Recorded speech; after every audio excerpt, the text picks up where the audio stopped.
नमस्कार साथियों, मैं कुमार अनूप और आप देख रहे हैं न्यूज़ बिंदु।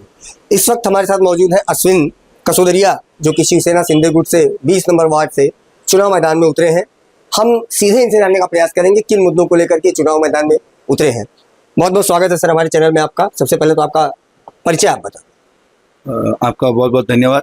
मेरा नाम है अश्विन श्यामजी भाई कासोदरिया और पिछले 2012 से जनता ने मुझे काम करने का मौका दिया। आज भी मैं जनता का काम करने के लिए शिवसेना पार्टी से मैदान में उतरा हूं।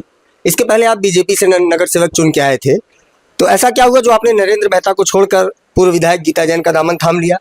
उसके बाद क्या हुआ कि मंत्री प्रताप सरनायक को ज्वाइन कर लिया? तीनों में क्या अंतर, क्या ऐसा महसूस हुआ जो आपको ये कदम उठाना पड़ा? सर जी, क्या है, हम जमीन से जुड़े हुए कार्यकर्ता थे भाजपा के। हम मेरे जीवन की 18 साल की उम्र से मैं भारतीय जनता पार्टी के साथ जुड़ा था, काम कर रहा था। 2007 से मैंने सक्रिय भूमिका में काम कर रहा था और मेरे काम के बदौलत मुझे टिकट मिला था और मैं काम कर रहा था। मेरा आज की तारीख में 99% काम, 1% मैं राजनीति करता हूँ। मुझे भाषण नहीं आता, लेकिन मैं काम करने में मानता हूँ। रही बात नरेंद्र मेहता से क्या हुआ क्या नहीं, भाजपा से मुझे भाजपा से आज भी शिकायत नहीं है, क्योंकि नरेंद्र मेहता जी से मेरा अनबन हुआ है। जिस तरह से यहाँ पे अवैध रूप से जो कॉर्नर पे बिल्डिंग बन रहा था, उसमें मैंने आवाज़ उठाई, साथ नहीं मिला। कई विषय ऐसे था जहाँ पे मुझे उनका साथ चाहिए था, जनता की प्रॉब्लम में, वहाँ पे मुझे साथ नहीं मिला। उसी विषय लेकर एक सेक्टर 3 के अंदर मेरे सामने जो दिनेश जैन है, उसका नवरात्रि करने के लिए, ग्राउंड बड़ा करने के लिए उसने गार्डन को छोटा कर दिया। बच्चों को खेलने का था वो निकाल दिया और 15 से 20 यार्ड कटिंग किए। इस सब का मेरा विरोध था, लेकिन मुझे उसमें साथ नहीं मिला और कुछ ना कुछ नाराजगी किसी के कान भरे और मुझे दूर रखा गया। तो उससे मैंने साहब से बात करके किनारा किया। मैंने कोई पीछे खंजर बुजर नहीं भुकाया। रही गीता जैन की बात, गीता जैन जी ने जब भाजपा को समर्थन दिया, जब भाजपा के समर्थन देने के बाद भाजपा के साथ जुड़े, तो सीधी बात है, मुझे मेरे से प्रभाग के अंदर विकास के काम करने थे, तो मैं गीता जैन के साथ जुड़ गया और उसके माध्यम से मैंने कम से कम 30-35 करोड़ का काम करवा के लिया इस प्रभाग के अंदर। रही बात उसके बाद प्रताप सरनायक के साहब के पास जाने की बात, सीधी बात है, क्योंकि मेरा भाईंद्र भाजपा नहीं रही है। क्योंकि आप देखो कि रवि व्यास को जिला अध्यक्ष बनाने वाले भारतीय जनता पार्टी के नेता लोग ने बनाया। भारतीय जनता पार्टी की वेस्ट में ऑफिस खोली, देवेंद्र फडणवीस जी ने खोली, उसका ओपनिंग किया और उसके बाद आप मानोगे तो भाजपा का पावर किसके पास हुआ? भाजपा के नेता कौन हुए? रवि व्यास जी, जिला अध्यक्ष के नाते पार्टी का लीडर वो होता है। उसके बाद मुझे उधर भी जिला उपाध्यक्ष का पद मिला, लेकिन मैंने देखा कि जो रवि व्यास नेतृत्व तो भाजपा के कर रहे थे, उनके साथ जितने भी नगर सेवक रहे, उनका अभी आज पत्ता कट हो गया। मतलब इसका सीधा उपदेश ये है कि यहाँ पे भाजपा नहीं है। इसके लिए मैंने शिवसेना का दामन थामा, क्योंकि हमारे केंद्र राज्य में युति है, युति में हम काम कर रहे हैं, तो मैंने मेरा ऑप्शन शिवसेना चुना।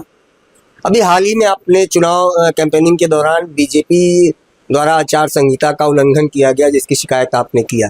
क्या लगता है आपको कि बीजेपी जो है सीधे चुनाव का आचार संहिता का उल्लंघन करके चुनाव में फायदा लेना चाहती है? 100% यहाँ पे बीजेपी के जो नगर सेवक है, किसी ने कुछ काम ही नहीं किया। अभी जनता के बीच जा रहे, खाली मोदी जी का नाम ले रहे, योगी जी का नाम ले रहे, देवेंद्र जी का नाम ले रहे, लेकिन खुद ने क्या विकास किया वो नहीं बता पा रहे, क्योंकि कुछ काम ही नहीं किया तो क्या बताएंगे। और रही बात लोभ लालच देने का काम चले, बॉटल बांट रहे, लड्डू बांट रहे, क्या बांट रहे, वो तो अभी चुनाव जैसे नजदीक आए पता चलते जाएगा। और जब भी हमने पकड़े उसको लड्डू बांटते हुए और हमने आरओ को बुलाया, उसकी शिकायत की, तब जाके आरओ ने उसके ऊपर पूरा जो भी मटेरियल था, जो भी उसने बांटा था, उसका खर्चे में दिखाने के लिए उनको नोटिस दिया। तो इस तरह से लोग लोभ लालच देके आज लोगों को, जनता को गुमराह करके वोट मांगने के लिए निकले हैं। अभी तो आपने जैसे कहा कि चुनाव नज़दीक आ रहा है, जैसे ही चुनाव में कम वक्त बचता है, तमाम तरीके से प्रलोभन मतदाताओं को, वोटरों को दिए जाते हैं। ऐसे में उसको कैसे रोकेंगे, या आप भी कुछ ऐसा प्रयोजन करने का विचार कर रहे हैं? नहीं, बिल्कुल नहीं, कभी नहीं करूँगा, क्योंकि मैंने जनता के लिए सही में रात दिन सेवा की है जनता की। मैंने वार्ड के अंदर विकास के कार्य किए, मैं विकास के माध्यम से वोट मांगने वाला हूँ। मुझे उन लोगों की तरह आदत नहीं है, क्योंकि उनके पास क्षमता नहीं है। भाजपा का सिंबल लेके निकले कमल के ऊपर वोट मांगने के लिए, लेकिन कुछ काम नहीं किया है। इसके लिए सारे उनको सब करना पड़ रहा है। मैं से ऐसा काम करने वाला नहीं हूँ। मैं जनता को सीधा सीधा मेरे जो काम किया है उस काम के माध्यम से वोट मांगने वाला हूँ। हमारी ग्राउंड रिपोर्ट के ये कहते हैं कि आपकी वजह से बीजेपी को यहाँ गहरी चोट मिल रही है, तो क्या इस बात का फायदा आपको चुनाव में मिलेगा? देखो, बीजेपी को नुकसान जो हो रहा है उसका कारण खुद बीजेपी है। यहाँ के जो लीडर है वही है, क्योंकि हमारे जैसे जो कर्मठ कार्यकर्ता थे, ज़मीन पे काम करने वाले, सभी को दूर किया। आप देखा होगा मेरा भाईंदर में जो अच्छे पुराने थे कार्यकर्ता भाजपा के, आज कोई बचे ही नहीं है। जो है आज नए नए जो उसका गुणगान गाते हैं वही लोग साथ में। तो इसकी वजह से जो ओरिजिनल भाजपा वाले वो भी नाराज़ है। और रही बात जो हमारी वजह से नुकसान पहुंच रहा है, हमारी वजह से नहीं।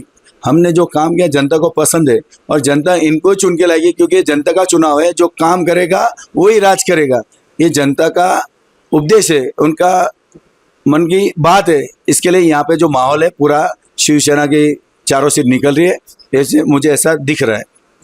मंत्री प्रताप सरनाईक लगातार आमदार नरेंद्र मेहता को भस्मासुर, भूमाफिया जैसे शब्दों का प्रयोग कर रहे हैं, तो ये राजनीति में कहाँ तक सही मानते हैं इसको? देखो क्या होता है, जो आदमी जैसा रहेगा वैसा बताना कोई गलत बात नहीं। क्या होता है, हमारे मंत्री महोदय ने उसके साथ युति करने के लिए, जब केंद्र राज्य में कई कॉरपोरेशन आपने देखा युति के लिए, जब युति के लिए हाथ बढ़ाए तो मित्रता के हिसाब से उसको काम करना चाहिए। लेकिन वो भी उनकी तरफ से अपमानित करते आ रहे, कहीं ना कहीं हमारे मंत्री महोदय की जो छवि उसको खराब करने का प्रयास कर रहे। तो उसके लिए अगर उसने कुछ बोला तो उसमें कोई गलत नहीं है। आखिरी सवाल, अगर आप चुन कर आते हैं तो अपने प्रभाग की जनता के लिए कौन से प्रमुख 3 काम होंगे जो आप पहले करना चाहेंगे, जिनसे सीधे यहाँ की जनता को उसका लाभ मिल सके? देखो, हमारे यहाँ पे शांति नगर का वसाव होकर आज बिल्डिंग बनकर 30 साल हो गया है। तो सबसे पहले मैं तो यहाँ की जो जनता है, जितनी भी सोसाइटी है, उसका डीम कन्वेंस करवा के दूंगा फ्री ऑफ कॉस्ट में। रही बात पानी की जो समस्या है, जो अभी सूर्या डैम का पानी 6 से 8 महीने में आ जाएगा, तो उसके लिए जो लाइन डालना है जनता के लिए, जो पानी की असुविधा हो रही है, उसके अंदर जल्द से जल्द उसका काम खत्म हो, उसके लिए प्रयास करूँगा। बाकी हमने विकास का काम इतने किए हैं कि जो अभी सेक्टर के इनसाइड का जो सीसी रोड बाकी है कुछ, वो जल्दी से जल्दी प्रताप सरनाईक साहब के माध्यम से पूरा करने का प्रयास करेंगे।